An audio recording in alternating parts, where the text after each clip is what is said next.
Mon Père, je m'abandonne à toi. Fais de moi ce qui te plaira. Quoi que tu fasses de moi, je te remercie. Je suis prêt à tout. J'accepte tout. Pourvu que ta volonté se fasse en moi, en toutes tes créatures. Je ne désire rien d'autre, mon Dieu. Je remets mon âme entre tes mains.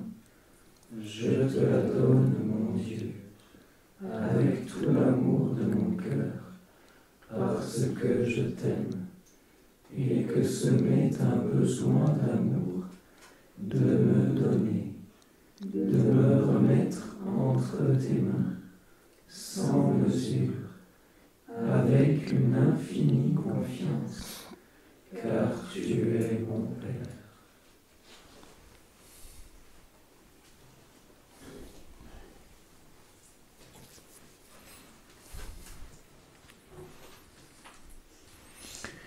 Rappelez-vous notre cursus, de la zone la plus périphérique jusqu'au creux de l'âme. Nous allons envisager des détachements et qui sont extrêmement profonds maintenant, qu'on pourrait dire presque au niveau de l'âme. Nous allons voir pendant 2 séances guérir de l'orgueil par l'humilité, et puis nous terminerons par l'union de volonté. Et là, on retrouve le centre de Dieu, on revit à partir du centre. Commençons donc par les détachements de l'orgueil par l'humilité.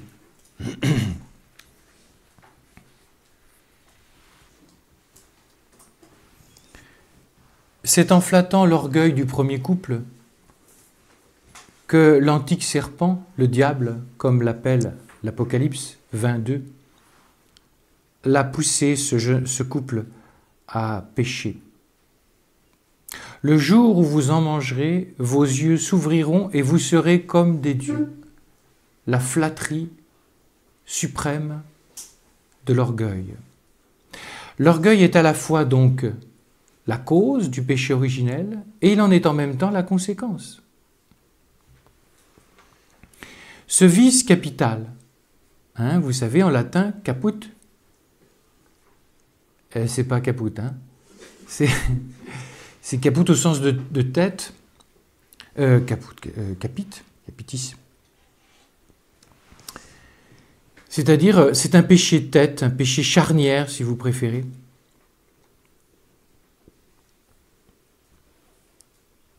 Et il est la cause de tous les autres péchés. Voilà pourquoi on l'appelle capital.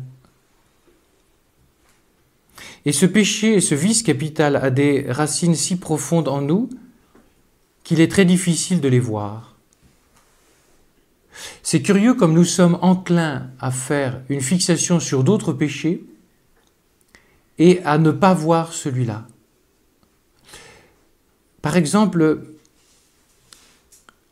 les problèmes de pureté vis-à-vis de l'orgueil, comme nous n'avons aucun problème à les voir et que nous allons être presque aveugles sur nos péchés d'orgueil.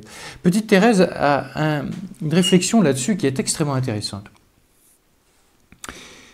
Et ça nous fait voir vraiment que, d'abord, c'est une maîtresse d'âme et comment elle est libérante. Soyez sûrs qu'une tentation d'orgueil est bien plus dangereuse et le bon Dieu bien plus offensé quand on y succombe que lorsqu'on fait une faute, même grave, contre la pureté, car il a égard à la fragilité de notre nature pervertie, tandis que pour une faute d'orgueil, il n'y a pas d'excuse. Et elle ajoute, c'est cependant une faute que les âmes commettent souvent et facilement sans s'en inquiéter. Une tentation d'orgueil devrait être crainte plus que le feu, tandis qu'une tentation contre la pureté ne peut qu'humilier notre âme et par là lui faire plus de bien que de mal. Vous l'aurez compris, vous comprendrez mon propos, je ne vous demande pas de multiplier les péchés dans l'ordre de la pureté, parce que soi-disant ce ne serait pas grand-chose. Non, s'il vous plaît. Nous devons rechercher tous, vraiment avec la grâce de Dieu, cette pureté qu'il donne.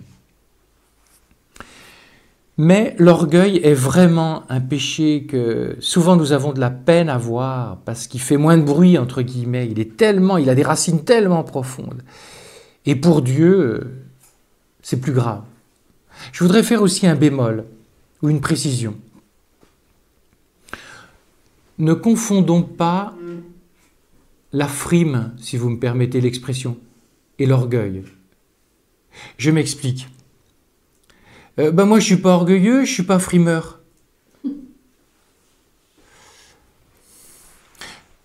La frime, c'est presque attachant, c'est presque humble. Je vais m'expliquer. Supposons que vous êtes de Marseille, hein? Et à Marseille, il paraît qu'on aime bien un petit peu exagérer les choses. Hein? Bon, j'espère qu'il n'y a personne de Marseille ici. Et donc, mon père, je viens de prendre un gros brochet de 1,20 m. En fait, il a pris un petit gardounet de... Ouais. C'est un tartarin de Tarascon, quoi. Hein? Et donc, la frime est presque attachante parce que c'est tellement gros que le frimeur, ça le rendrait presque humble à nos yeux, tellement c'est gros. Tandis que l'orgueil, bien sûr, va être très subtil. L'orgueil et ses enjeux, première partie après ces premiers mots d'introduction.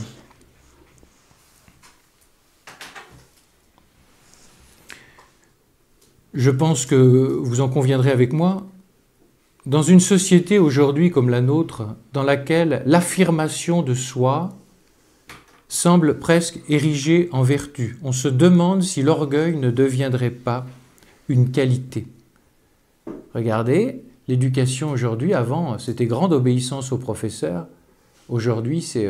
Tu sais, si le professeur, hein, il te dit quelque chose, hein, tu lui en colles une, hein? Pardon pour les professeurs qui sont là. Mais est-ce que j'exagère? Vous avez ça régulièrement dans les médias. C'est comme si on éduquait les enfants à l'orgueil, à l'affirmation de soi, comme une qualité et une vertu. Vous voyez bien que le contexte est très peu porteur pour cette vertu. L'orgueil endosse souvent 3 costumes.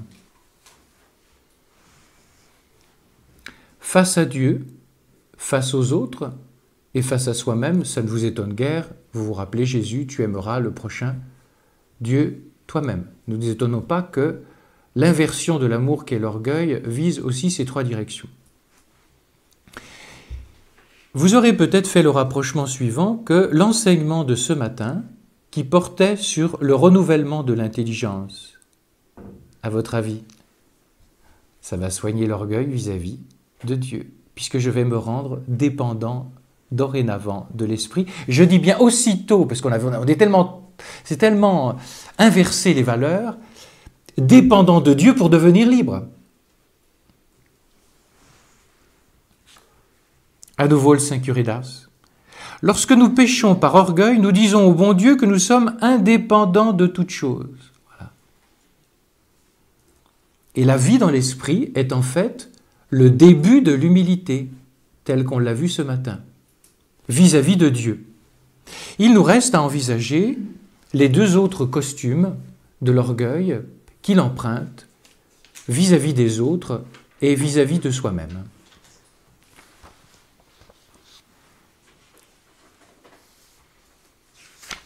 Toujours dans cette première partie, l'orgueil et ses enjeux, lorsque l'homme a troqué la gloire divine pour la vaine gloire. Lorsque l'homme a troqué la gloire divine pour la vaine gloire.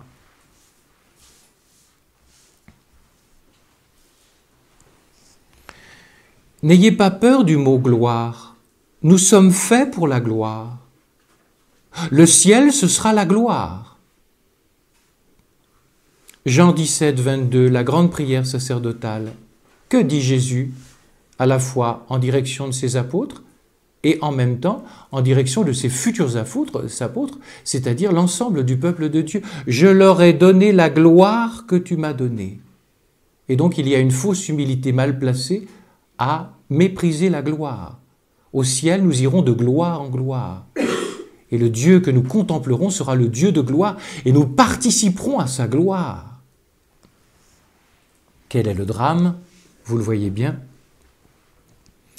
C'est que l'homme, par son orgueil, a voulu s'emparer de cette gloire au lieu de la recevoir des mains de Dieu humblement.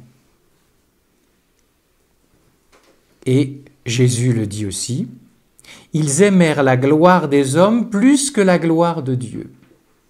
Regardez comment on aime être considéré par le monde et au détriment de la gloire de Dieu. Vous avez vu notre François d'Assise que nous écoutons au repas? Mais ça a dû être quand même un sacré passage quand même. Hein. Voilà, t'es quand même la star, t'as toute ta bande. Enfin, il était un peu chef de bande, quoi. Et puis, le charme, moi je pense pas qu'il était tordu dans le charme. Mais si vous voulez, mais c'était vécu humainement. Et là, tout d'un coup, le gars qui rentre chez lui et qui porte un drap de sac, quoi.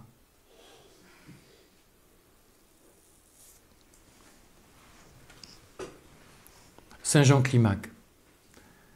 Notre âme, naturellement, a de l'amour pour la gloire, mais ce doit être pour celle du ciel et non pour celle de la terre. Et Maxime le Confesseur ajoutera, ce n'est pas la gloire qui est un mal, c'est la vaine gloire. Une autre note, toujours dans cette première partie, un autre point. Celui qui ne croit pas l'être, orgueilleux, il y a des chances qu'il l'ait assurément. Je me souviens d'un vieux prêtre de mon diocèse de Nantes, lors d'un repas avec plusieurs séminaristes. Vous savez, ces bons mots des anciens curés, c'est charmant. Je vais essayer de le redire. À propos de l'humilité. Humilité, foutue vertu, quand tu dis que tu l'as pu. Vous trouvez pas ça succulent? J'aime beaucoup ça. C'est dit tellement simplement.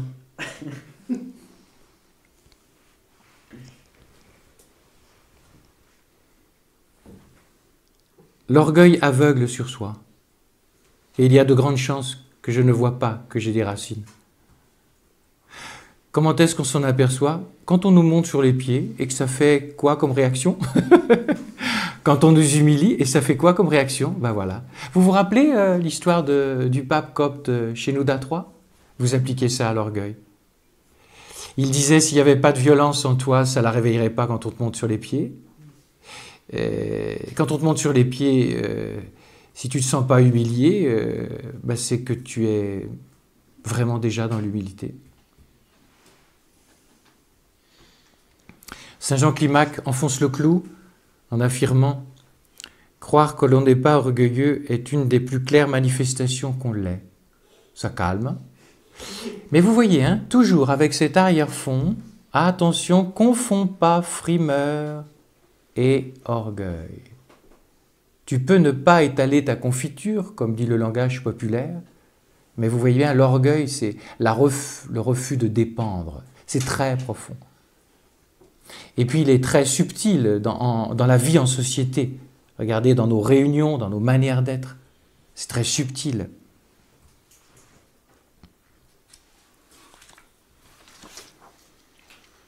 Je vous le disais, c'est le péché capital. C'est-à-dire que c'est vraiment un péché source qui va entraîner d'autres sources. Saint Grégoire le Grand dit « L'orgueil ne se contente jamais de détruire une seule vertu, il se dresse contre toutes les parties de l'âme et la corrompt à la manière d'une maladie contagieuse et généralisée qui corrompt le corps tout entier. » Saint Jean Climac, encore lui, dit que l'orgueil est tellement monstrueux que l'orgueilleux n'a plus besoin du démon parce qu'il est devenu lui-même un démon.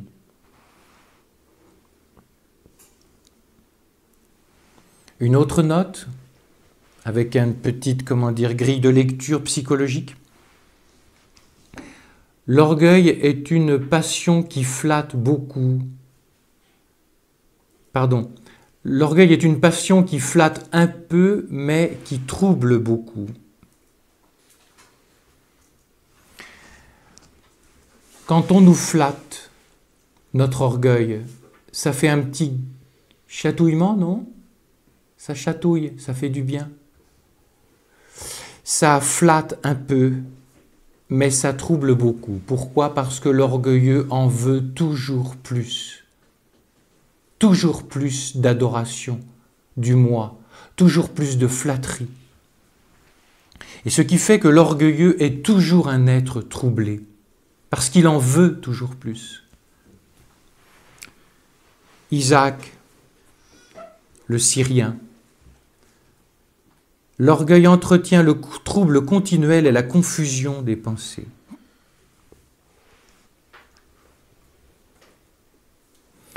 Le suffisant est toujours inquiet de voir ce culte de lui-même diminuer ou disparaître. Vous avez là le portrait type de tous les despotes communistes ou autres. Il zigouillait tous ceux qui commençaient, ou Hitler, ou tous ces gens-là. Dès qu'ils sont complètement apeurés, est-ce que, voilà. Et donc, voilà. Ceux qui étaient leur allié au début, il va les tuer. L'histoire du communisme, c'est impressionnant. C'est pas toujours bon à lire, c'est vraiment s'accrocher. Hein. J'ai lu là récemment un livre là-dessus. Quel mystère, hein, quand même, que cette société qui se prétend avancer. Et le XXe siècle a été le terrible XXe siècle, comme on dit. Arrêtons de nous dire qu'il y a un progrès moral. Et le nouveau totalitarisme à col blanc, libéral, libertaire, qui se met en place depuis plusieurs temps dans ces sociétés dites développées, est le pire de tous. Parce que tu crois que c'est surtout pas du totalitarisme, parce qu'on ne vient pas te présenter un truc comme ça. Mais Benoît XVI, c'est une parenthèse, a très bien dit ceci: les sociétés actuelles et les régimes dits démocratiques, et soi-disant très libres, viennent te dire à l'église, tu sais, tu peux exister chez nous. Simplement, il y a ça qui dépasse, il y a ça qui dépasse, tu l'enlèves, tu n'auras pas de problème chez nous. Et il ajoute ceci, nous sommes face à des totalitarismes extrêmement subtils. Si vous regardez juste un petit peu les informations et les lois iniques qui vont passer, c'est un véritable marteau-piqueur, rouleau compresseur de l'Église. C'est l'Église catholique qui est visée. C'est le dernier bastion. Ils vont y arriver. Sauf que Dieu, il a toujours un petit truc derrière ça, dans son sac. La nouvelle Pentecôte qui nous révèle. Mais voilà, c'était une parenthèse, mais elle n'est pas pour nous aider à voir. Je vous ai dit, l'orgueilleux est toujours inquiet et donc toujours troublé. Par contre, l'humble est toujours calme. Pourquoi? Il n'attend rien. Isaac le Syrien, très belle parole. Tout homme calme n'est pas forcément humble, mais tout homme humble est forcément calme. L'humble est toujours en repos car il n'est rien qui agite ou trouble sa réflexion. Est-ce qu'on m'adore? Non. Il ne vit que sous le regard de Dieu.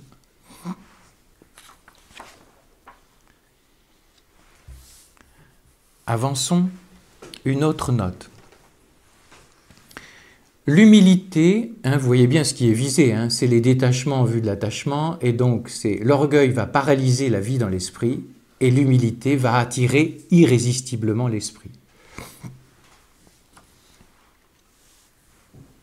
L'Écriture le dit, 1 Pierre 5,5, Dieu résiste aux orgueilleux, mais c'est aux humbles qu'il donne sa grâce.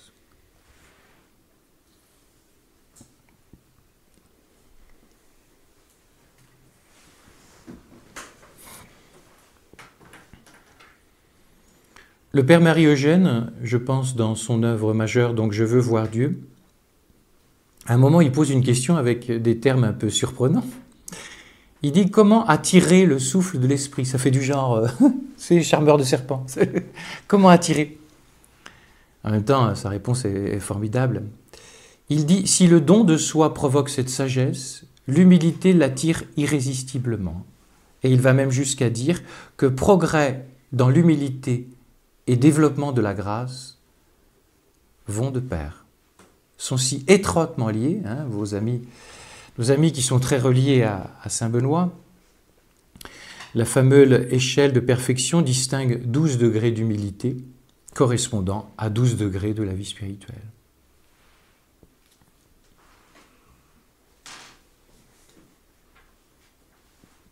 Tiens, il me vient une parenthèse que je voudrais faire, ou du moins une précision absolument nécessaire. Attention, l'humilité, ce n'est pas être une carpette, ou devenir une carpette. L'humilité n'est pas la dévalorisation de soi. L'humilité, dirait Thérèse d'Avila, est la vérité, c'est-à-dire que je ne suis rien. Dieu seul est. Mais nous avons chez la très sainte Vierge Marie une justesse dans l'humilité, car elle est la créature la plus humble qui soit. Cette créature la plus humble qui soit dit dans son Magnificat, le Seigneur fit pour moi des merveilles. Le début de l'humilité, chers amis, va être de reconnaître les merveilles qui sont en toi, les dons. Tiens, si vous voulez un jour vous amuser dans votre paroisse, dans un groupe de chrétiens ou en communauté, vous allez faire un tour de table avec 2 questions. Je nomme de moi-même 2 défauts et 2 qualités. Vous verrez comment les gens n'ont pas de peine à trouver, à nommer leurs défauts, et ils ont de la peine à nommer leurs qualités parce qu'ils ont peur que c'est de l'orgueil. Pas pouvoir voir les dons qu'on a en soi n'est pas encore de l'humilité. Le Seigneur fit pour moi des merveilles. Et vous avez bien vu, Marie ne dit pas « je suis une merveille ». Elle dit « le Seigneur fit pour moi ». Ça veut dire elle vit tout dans le don, l'accueil. Mais elle nomme ce que Dieu dépose en elle.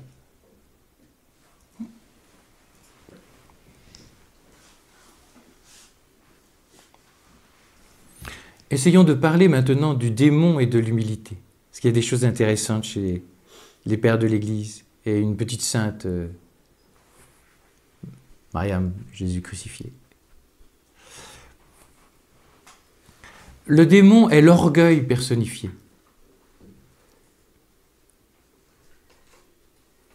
Et donc, il ne supporte pas la Sainte Vierge, parce qu'elle est l'humilité.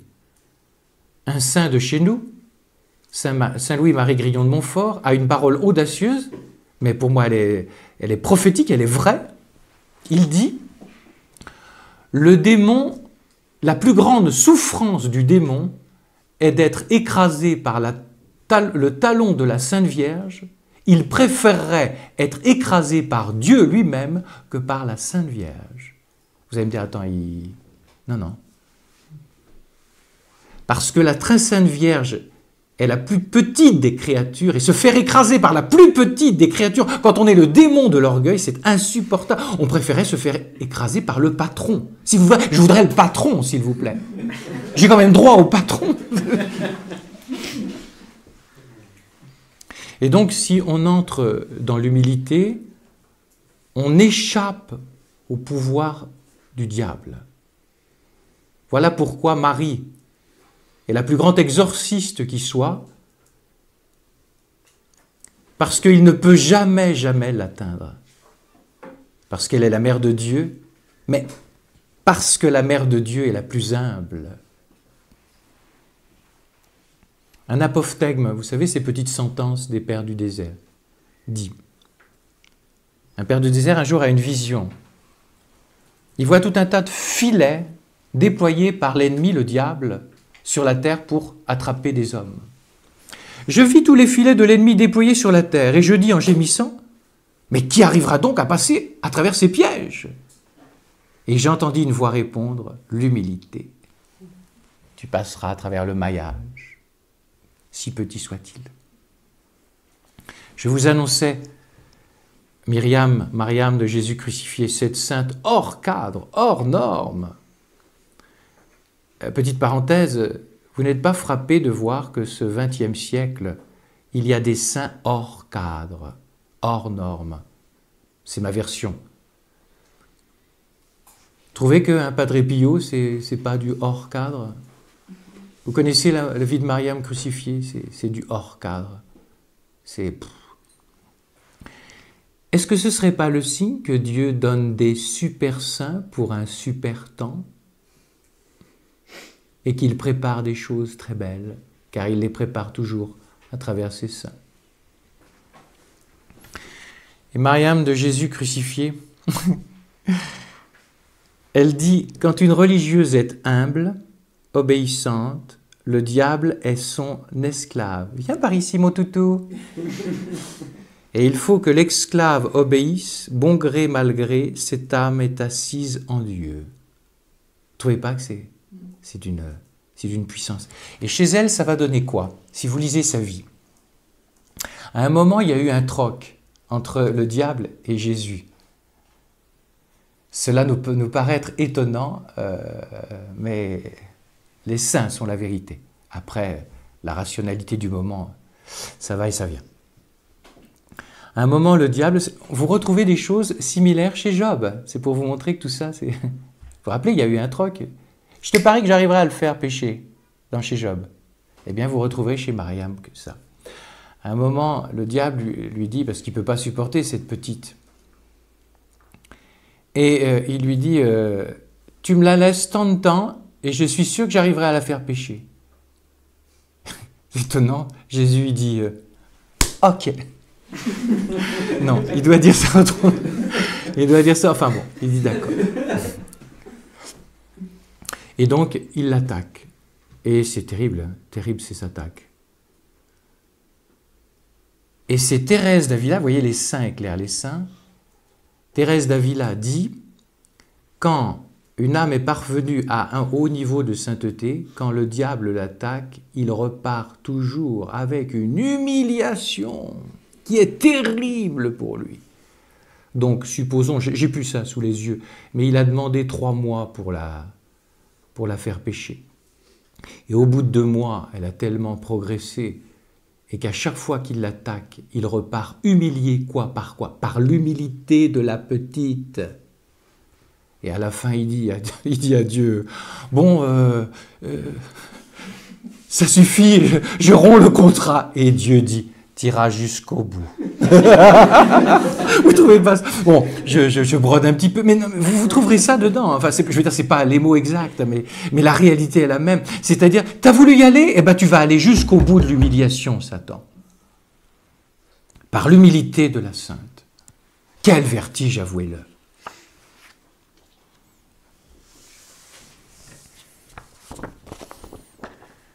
Je voudrais vous proposer une partie plus importante maintenant qu'on va essayer de développer. Moyens pour acquérir l'humilité.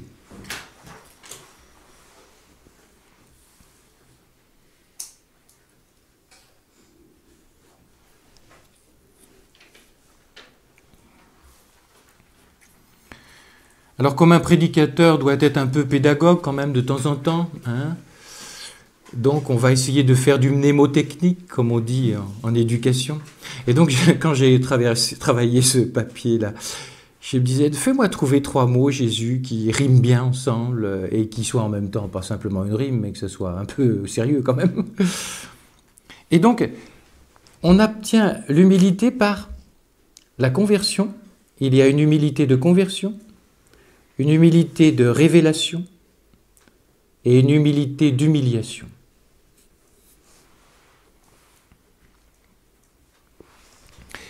Humilité de conversion. Elles sont dans l'ordre. Vous allez comprendre pourquoi. Ça commence par une humilité de conversion. Pourquoi? Vous savez bien, le premier mot du Seigneur Jésus quand il prêche, et d'ailleurs quand il envoie ses disciples prêcher, c'est « convertissez-vous ». Donc l'humilité commence par la conversion, c'est-à-dire le travail de soi-même, bien sûr avec la grâce de Dieu, pour se convertir et éradiquer progressivement les racines d'orgueil. Dieu ne peut pas rendre une âme qui ne voudrait pas devenir humble. Il ne peut pas rendre humble une âme qui ne voudrait pas devenir humble. Autrement dit, nous n'obtiendrons pas cette vertu qui est le fondement des vertus pour Dieu, et toute la tradition spirituelle. C'est la vertu des vertus. Nous n'obtiendrons pas cette vertu sans une conversion pratiquée assidûment. Et je pense que la conversion à l'humilité commence curieusement par la prière de demande, parce que par nous-mêmes, nous n'y arriverons pas. Et là, je fais appel à Thérèse d'Avila qui dit, enseignant ses sœurs carmélites, « Quel remède avons-nous contre cette tentation ? Le meilleur semble être celui que notre Maître nous enseigne. Il nous dit de prier et de supplier le Père éternel de ne pas permettre que nous succombions à la tentation. » Jésus, j'arrive pas à être humble, aide-moi. Voilà le premier pas.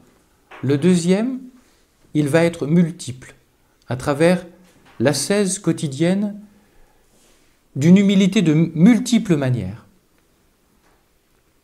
où là je vais apprendre à me convertir. Et j'ai trouvé chez Mère Teresa, qui pour moi est de la sainteté, c'est pas du tout une sainte humanitaire comme on nous l'a présenté pendant une période, hein. C'est de la très haute mystique, mais extrêmement simple. Enseignant ses consoeurs, les missionnaires de la charité, elle leur donne une série de conseils pour apprendre à devenir humble. Je vais les donner, je veux bien que vous les notiez, mais je ne veux pas que vous tombiez dans le piège « tout ça à faire ». Vous savez, dans notre pays, mais peut-être que vous dites ça aussi hein, dans la région, il ne faut courir qu'un seul lièvre à la fois. Je vais donner plusieurs choses, je vais laisser parler Mère Teresa. Laissez-vous accrocher par un seul lièvre et vous mettez le lasso et vous le suivez. Mais pas 36 parce qu'autrement ça va faire des catholiques toujours inquiets ils veulent toujours bien faire mais ça tombe dans le perfectionnisme et Dieu n'aime pas ça. Il aime bien le repos, la paix, le cool, si je puis parler comme ça. Voilà ce que dit Mère Teresa à ses sœurs et bien sûr qu'elle nous dit à nous aussi. Parler aussi peu que possible de soi. Je voudrais faire une parenthèse à ce sujet. L'autre jour, j'ai un très bon ami prêtre, un peu de l'ancienne génération, et on lui demande, un groupe lui demande de faire un topo sur le Saint-Esprit. Et puis il se met au travail, et il prépare tout, mais je sens, et après ce qu'il me dit, en fait il prépare un cours. Bien. Et je lui téléphone, comme on est très lié, très libre dans l'échange de paroles, et je lui dis, tu sais, si tu pouvais témoigner à un moment ou à un autre, quand tu vas donner une idée théologique, ça serait peut-être pas mal. Témoigner pas forcément de toi, mais des autres. Mais si tu témoignes de toi, je te parle pas de faire du striptease. Je dis de témoigner des découvertes que tu as faites. Et il me dit, mais Joël, mais j'ai pas été habitué à ça, c'est de l'orgueil. Alors là, j'ai pris conscience de la différence de génération. Aujourd'hui, l'humilité, c'est de dire « je », pas pour s'étaler, mais de dire, comme dirait Froissart, « Dieu existe, je l'ai rencontré ». J'ai beaucoup bougé, hein. Je fais une parenthèse. Hein. J'ai rencontré, avant de devenir prêtre, un vieux prêtre qui avait fait la guerre 14. C'est pour te dire, il y avait une différence de génération. Et et cheminait un peu avec lui et bien sûr de sa génération, pareil l'éducation de ce prêtre que j'évoque à l'instant. Il disait avec son langage un petit peu ancien, « Le jeu est haïssable ». Et il disait ça très sérieusement. « Joël, si tu deviens un jour prêtre, tu ne devras jamais dire « je ». Le jeu est haïssable. Bon, je dirai jamais « je » si toutefois... Et puis, je deviens prêtre et je tombe un jour sur le mot d'un évêque témoignant dans le journal La Croix à la veille des JMJ de Paris. Et l'évêque en question dit « Nous ne sommes plus dans une société catholique chrétienne. Et nous, les prêtres et les évêques, nous ne pouvons plus fonctionner comme avant, c'est-à-dire comme si nous étions des docteurs qui enseignaient la foi du haut de leur estrade, parce que le climat n'est plus chrétien. Il faut donc faire comme les premiers apôtres, dire « Dieu existe, je l'ai rencontré ». Autant dans un contexte de chrétienté, je peux comprendre cela, autant dans un contexte qui n'est plus chrétien, la première humilité, c'est de dire « je ».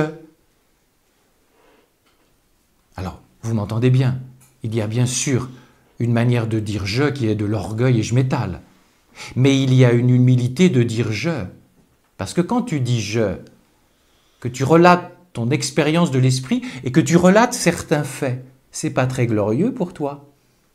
Moi, c'est comme ça que je le vis, parce que ça montre que il y a une période, tu étais bien loin de cela, et tu as découvert des choses, ok, mais tu sais d'où tu viens. C'est donc dire « je » est à plein de niveaux extrêmement humbles. Puis de toute façon, si vous ne l'êtes pas, s'il y a un peu de mélange du genre « je me recherche », si vous êtes disciple, vous direz à Jésus « montre-moi si je me recherche », il vous le montrera sans problème.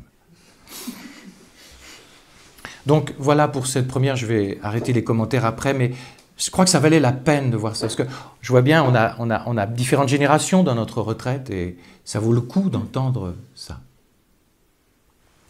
Parler aussi peu que possible de soi, s'occuper de ses propres affaires, éviter la curiosité, ne pas vouloir à tout prix arranger les affaires des autres, accepter les contradictions avec bonne humeur, passer sur les fautes d'autrui. Alors quelque chose qui n'est pas facile. Accepter le blâme même lorsqu'on est innocente. Céder à la volonté des autres. Accepter les injures et les insultes. Accepter d'être négligé, oublié, méprisé. Être gentille et douce, même lorsqu'on est provoqué. Ne pas chercher à être admiré et aimé. Un cardinal m'accorderait de ne pas livrer son nom, mais c'est très beau. Un cardinal disait, quand dans des réunions officielles, des fois on me fait des félicitations dithyrambiques, et je peux vous dire que c'est un type extrêmement puissant,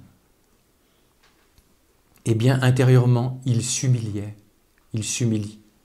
pour que les flatteries ne l'atteignent pas. Ça doit être un grand cardinal, celui-là. Ne jamais se retrancher derrière sa dignité, céder dans les discussions même si l'on a raison, choisir toujours le plus difficile. Si tout cela vous paraît imbuvable ou trop dur, vous pourrez, c'est vrai? Alors on y va, je vous propose quelque chose qui devrait vous aller. Développer une mentalité eucharistique. Ça demande quelques explications. Une parole de Dieu. Tout d'abord, 1 Corinthiens 4, 7, qu'as-tu que tu n'aies reçu?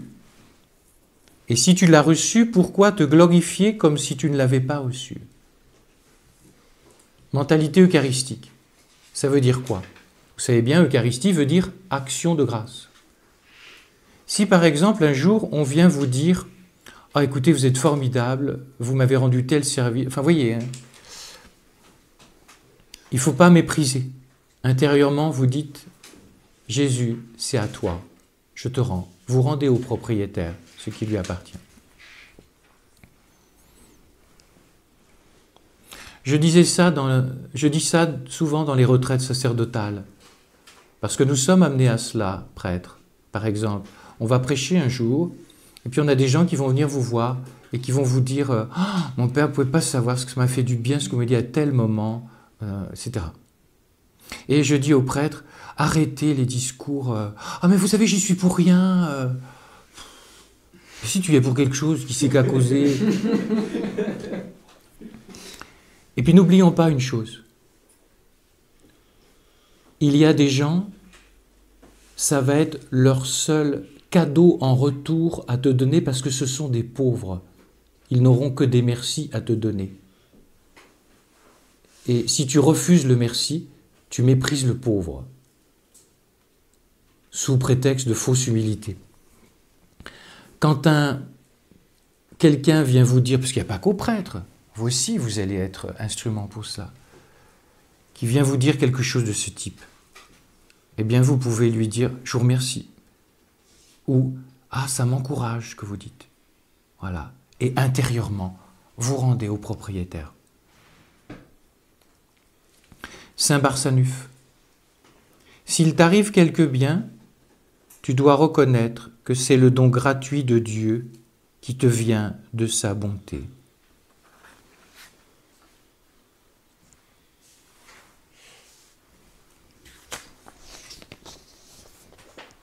Être orgueilleux, finalement, c'est être bête, puisque tout nous vient de Dieu. Et l'orgueilleux est en fait un voleur. Il vole des œuvres qui ne lui appartiennent pas.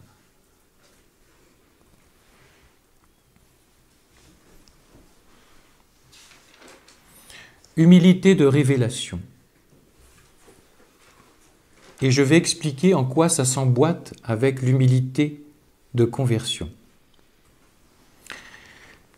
Je vais donc tout faire pour me convertir de mon orgueil, je vais multiplier les occasions pour rester à ma place, pour rester dans l'humilité, et ça ne va pas marcher, je préfère vous prévenir.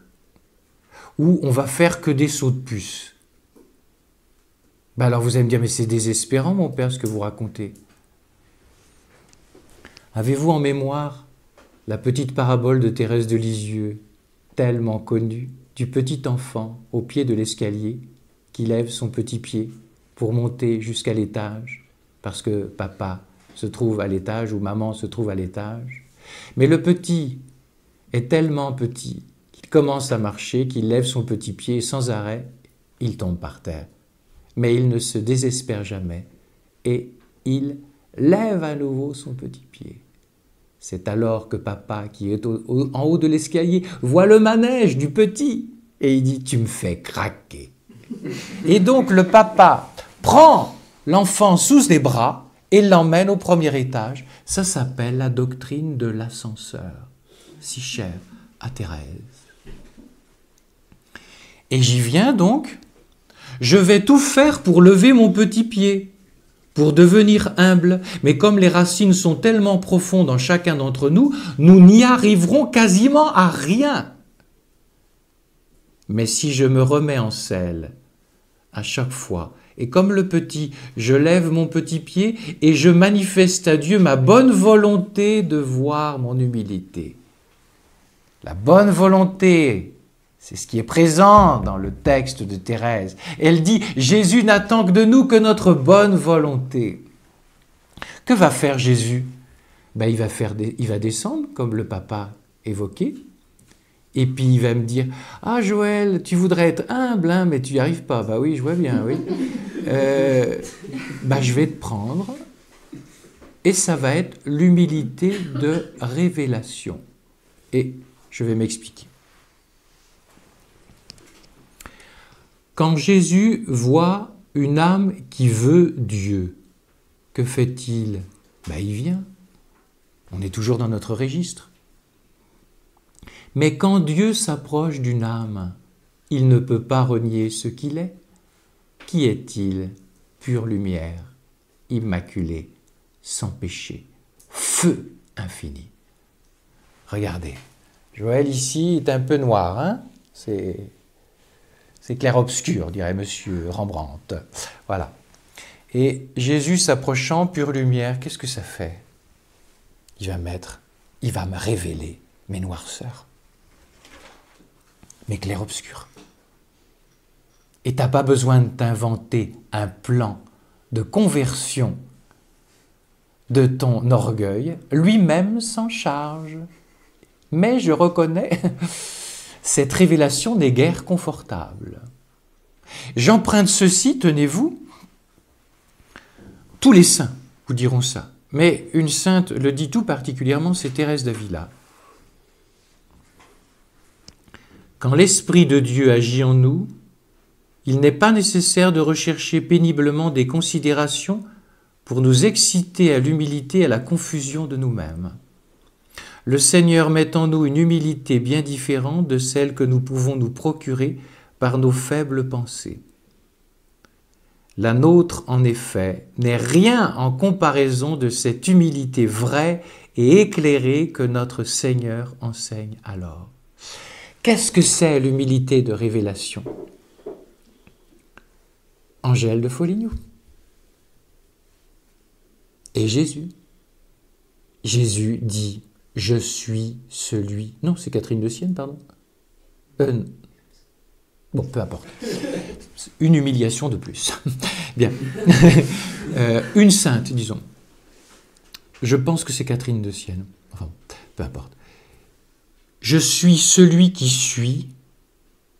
Tu es celle qui n'est pas. Ça te met à ta place. Et c'est une humilité de révélation.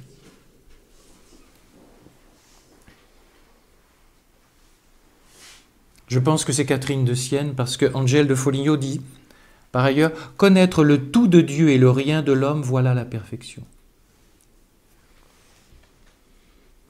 Est-ce que vous comprenez, vous vous rappelez, je vous ai partagé, je pense assez humblement, je le dis très simplement, les humiliations que j'ai vécues au début où j'ai prié, où j'ai prêché, avec les nuits pénibles. Et je n'avais pas besoin de m'exercer à l'humilité, car cela me rendait si faible, si minable, si inadapté à la mission que j'avais envie de rentrer dans un trou de souris. Et dans ces moments-là, quand j'y consentais, il y a une joie d'être humble. Mais vous ne l'êtes pas par vous-même, vous l'êtes parce qu'il vous le révèle. De nous-mêmes, c'est que des sauts de puce dont nous sommes capables. Mais quand Dieu vient,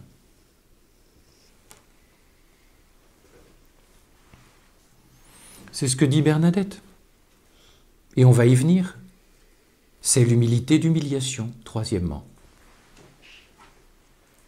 Bernadette dit, vous connaissez sans doute la formule, il faut beaucoup d'humiliation pour parvenir à un peu d'humilité.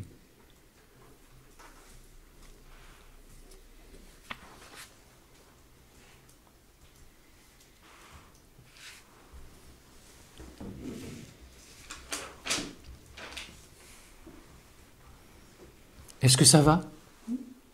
Alors, les humiliations, elles vont être principalement dans deux directions. Des humiliations qui viennent de nous-mêmes. Nous allons toucher du doigt à certains moments nos ratés, nos impuissances, nos péchés.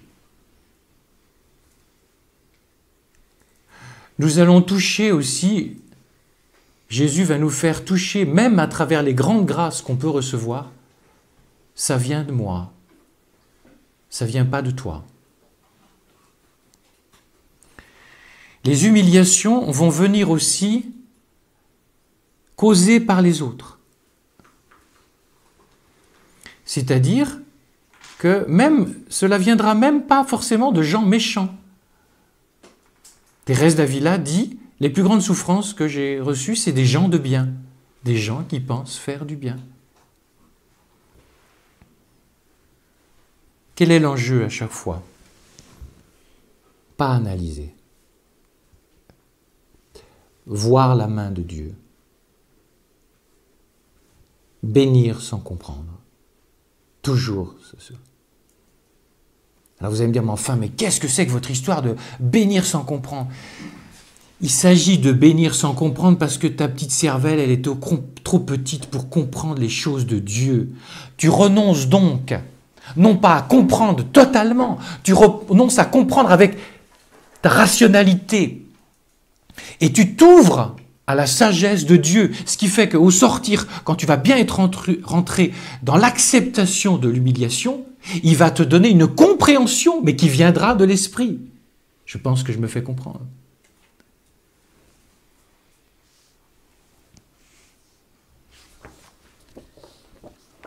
Il y a des moments, par exemple, ça m'arrive, mais c'est très fugace.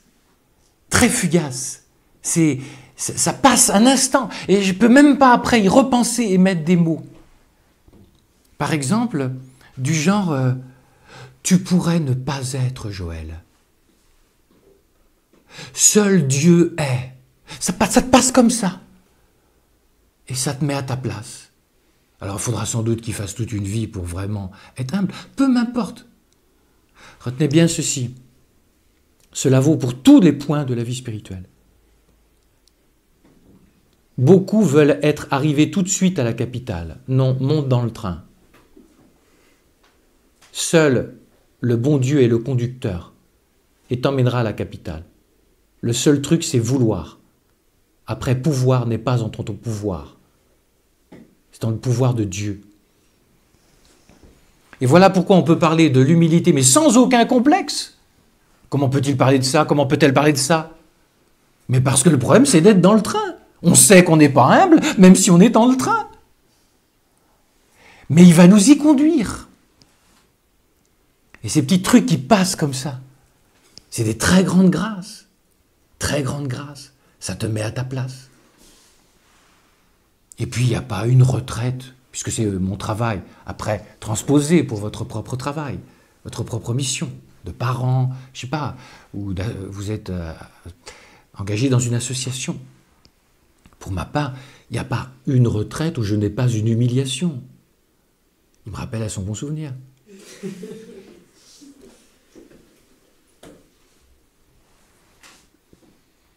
Ces humiliations, venant de la conscience de ses limites, de nos ratés, de nos impuissances, faut les chouchouter, cher autre temps.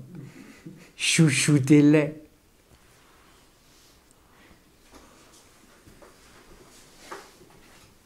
Pourquoi je vous dis cela et j'arrête après? Dès qu'il n'y a pas acceptation de l'humiliation, ça raidit l'âme. Dès qu'il y a acceptation de l'humiliation, il y a entrée dans l'humilité. Et il y a une très grande détente, très grande paix. Les grandes paix sont liées à l'humilité.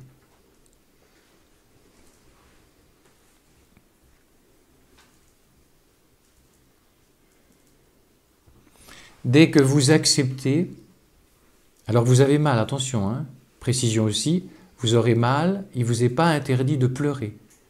Et il ne vous est pas interdit de vous plaindre à votre Seigneur Jésus. J'ai mal, Jésus. Il ne vous est pas interdit non plus de vous plaindre à votre Père spirituel, votre accompagnatrice, comme vous voudrez. Il n'est pas interdit de se plaindre, mais il n'est pas interdit de dire oui.